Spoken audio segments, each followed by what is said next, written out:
aleluia, aleluia, aleluia, aleluia, aleluia, aleluia.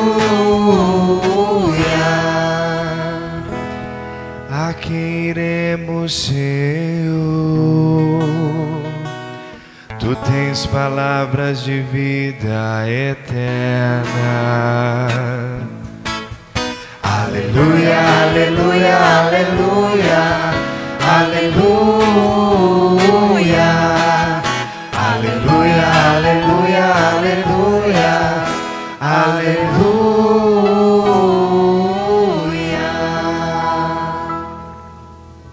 O Senhor esteja convosco. Ele está no meio de nós. Proclamação do Evangelho de Jesus Cristo segundo João. Glória a vós, Senhor. Naquele tempo, muitos dos discípulos de Jesus que o escutaram disseram: esta palavra é dura, quem consegue escutá-la? Sabendo que seus discípulos estavam murmurando por causa disso mesmo, Jesus perguntou: isto vos escandaliza? E quando virdes o Filho do Homem subindo para onde estava antes?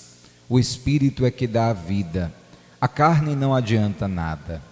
As palavras que vos falei são Espírito e vida, mas entre vós há alguns que não creem.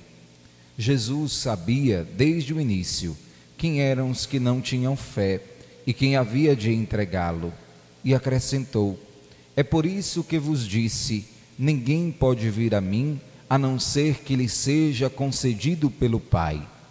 A partir daquele momento, muitos discípulos voltaram atrás e não andavam mais com ele.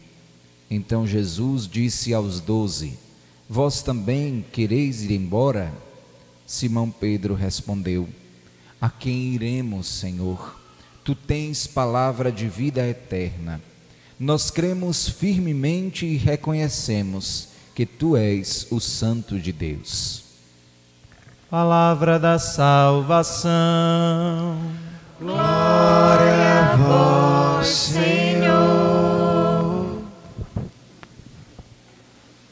Excelentíssima Senhora Vice-Prefeita, estimados senhores e senhoras militares, queridos irmãos da comunidade da Serrinha, que com grande alegria introduzirão a imagem da sua padroeira na capela da comunidade, meus irmãos e minhas irmãs que me acompanham pelos meios de comunicação e a vós que estáis aqui na igreja, a todos a minha saudação de graça e de paz.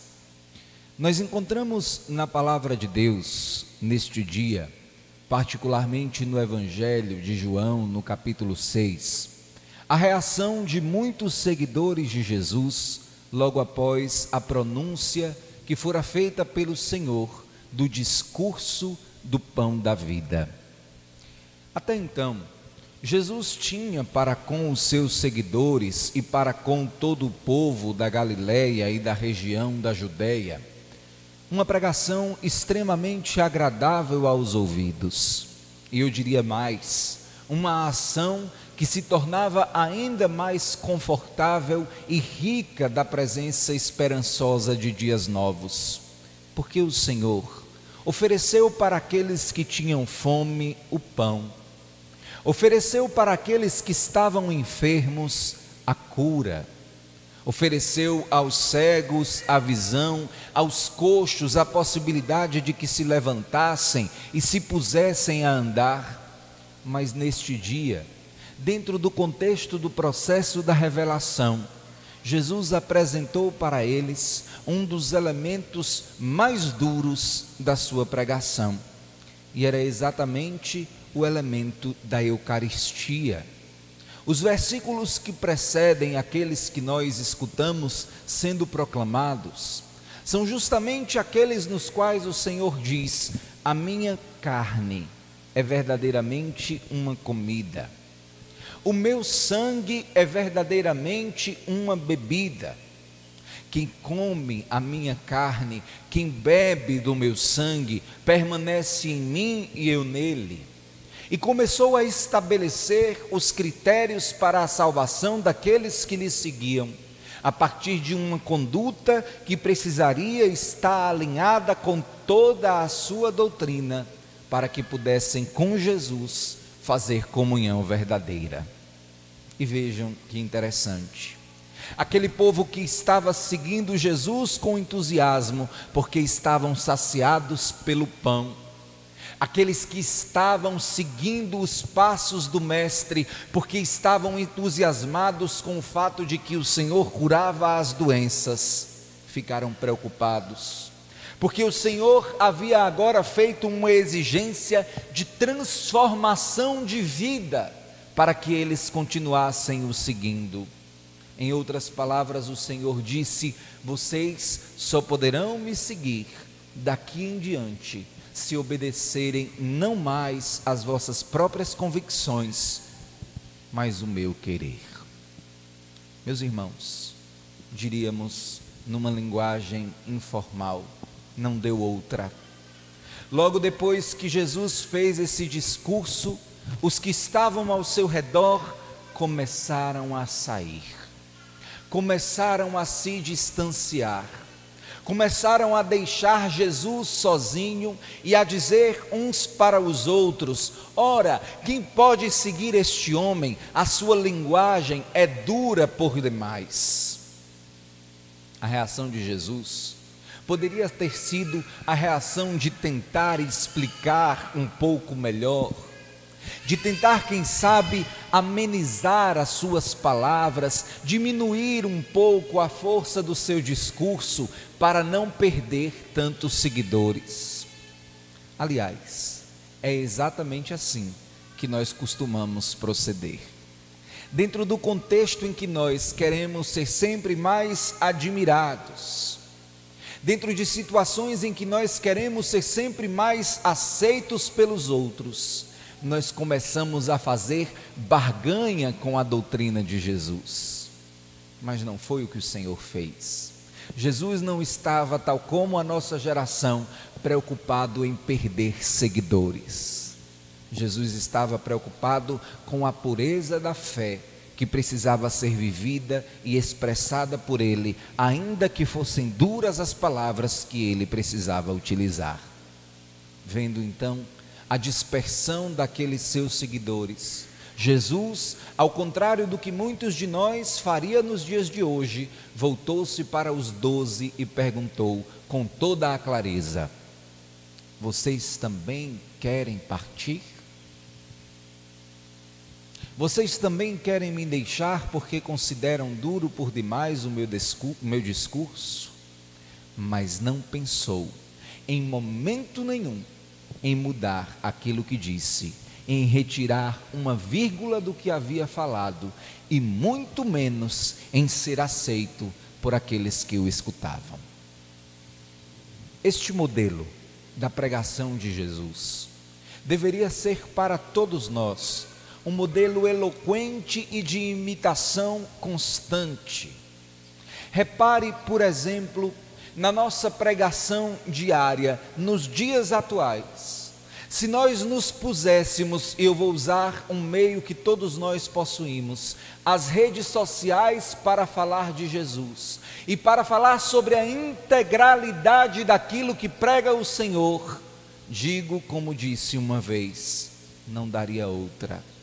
Nós não somente perderíamos seguidores, como as próprias plataformas provavelmente derrubariam as nossas contas. Por isso nós somos preocupados, porque nós não queremos perder a aprovação social, porque nós queremos entrar em todos os ambientes confortavelmente, sem nos indispor com ninguém. E é então que, quando alguém se escandaliza com a doutrina de Jesus, prontamente a gente tenta se explicar. Não, não é bem assim. Não, espere um pouco, talvez você tenha entendido mal o que nós estamos ensinando a esse respeito. Não, é verdade, você tem razão, a gente precisa revisar este aspecto da doutrina, porque talvez nós estejamos um pouco desatualizados. E começamos a falar muitas vezes em atualizar a palavra de Deus, como se a palavra de Deus fosse também ela uma espécie de aplicativo que vai ficando retrógrado, que não vai mais se encaixando em determinados sistemas e, portanto, precisa ser atualizado segundo as nossas categorias. Não é assim que funciona. O Senhor outra vez se utiliza desse texto para voltar-se a todos nós que somos os seus seguidores, e diante das incompreensões que trazemos, o Senhor sequer nos oferece alguma explicação, mas usa da mesma dureza para perguntar: e vocês também vão me deixar? E vocês também querem partir? E vocês, acabou porventura a vossa disposição de estar comigo onde quer que eu vá? É então que nós encontramos a resposta inspirada de Simão Pedro, que apesar da dureza do discurso de Jesus, serve para nós como uma consolação. Pedro, não imaginemos que, diferente daqueles que partiram, achou que era fácil seguir Jesus. Mas ele chegou a uma consciência que certamente não lhe fora dada pela carne, mas pelo Espírito. Disse ao Senhor: Jesus, é duro te seguir, é duro obedecer a tua voz, a tua palavra. Nós poderíamos inclusive acrescentar na nossa oração pessoal diante do Senhor: é duro, Senhor, abrir mão das minhas próprias convicções pessoais para permitir que Tu sejas o Senhor e que a Tua vontade reine sobre mim. Entretanto, de que valeria, Senhor, seguir as minhas próprias convicções, estabelecer para mim mesmo valores que são próprios, individuais, subjetivos? De que adiantaria, Senhor, construir toda a minha vida a partir de mim mesmo e das minhas capacidades egocêntricas, se eu perder a vida eterna? Eu te seguirei, Senhor, porque só Tu tens palavra de vida eterna. É então que nós descobrimos, a partir da resposta deste grande apóstolo, que também para aqueles primeiros seguidores de Jesus, não foi fácil obedecer à doutrina do Senhor. Não foi fácil fazer de Jesus a referência de amor, porque era uma referência altíssima, e a capacidade de amar de Jesus ultrapassa toda e qualquer condição humana. Mas valia a pena esforçar-se por amar tal como Jesus, porque este seria o único meio de obter a salvação. Hoje, nós quisemos olhar para o testemunho de Santa Dulce dos Pobres e descobrir no testemunho de vida desta mulher, nossa contemporânea, como é difícil seguir Jesus, mas como é possível amá-lo. Nesse sentido, há um aspecto na vida de Santa Dulce dos Pobres, que dentre tantas outras virtudes, me chama sobremaneira a atenção. Vos direi qual. Santa Dulce, todos sabemos, foi uma mulher que entregou a vida inteira pelos pobres e pelos doentes. Inclusive, não era esse o carisma da sua congregação, mas ela suplicou à Madre Superiora que lhe desse a autorização para cuidar dos enfermos, porque havia latente no seu coração este desejo que fora dado pelo próprio Espírito de Deus. Se pôs então a trabalhar pelos enfermos e particularmente por aqueles que ninguém queria. Há um testemunho de Santa Dulce em que ela diz, num documentário feito pela Congregação dos Verbitas, que um dia leu no jornal que havia abandonado em alguma viela de Salvador um homem que estava sendo consumido pelos ratos. tal era a situação daquele homem, que os próprios animais começaram a comer a sua carne. E num despertar, que nós sabemos, vem dos céus, Santa Dulce ligou para a edição do jornal e perguntou: alguém já cuidou desse homem? Alguém já pegou esse homem para tratá-lo?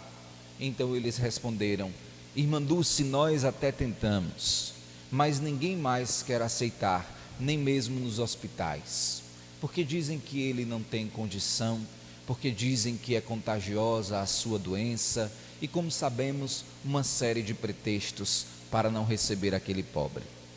Santa Dulce disse: traga.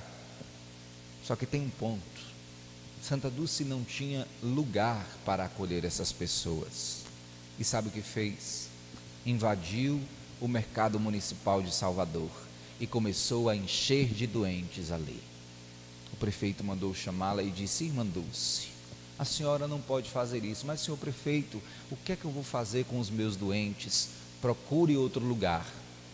Santa Dulce pensou, teve que sair dali, poderia inclusive ter saído presa porque invadiu um bem público, e começou a colocar todos os doentes na ladeira do Bonfim, num lugar onde havia uma cobertura. E ali pôs não somente aquele, mas outros enfermos para que pudessem ser cuidados por ela. O prefeito de novo mandou chamar a irmã Dulce: mas irmã, ali é um lugar de turismo, eu não posso autorizar a senhora a que cuide dos enfermos num lugar sem nenhuma condição como aquele.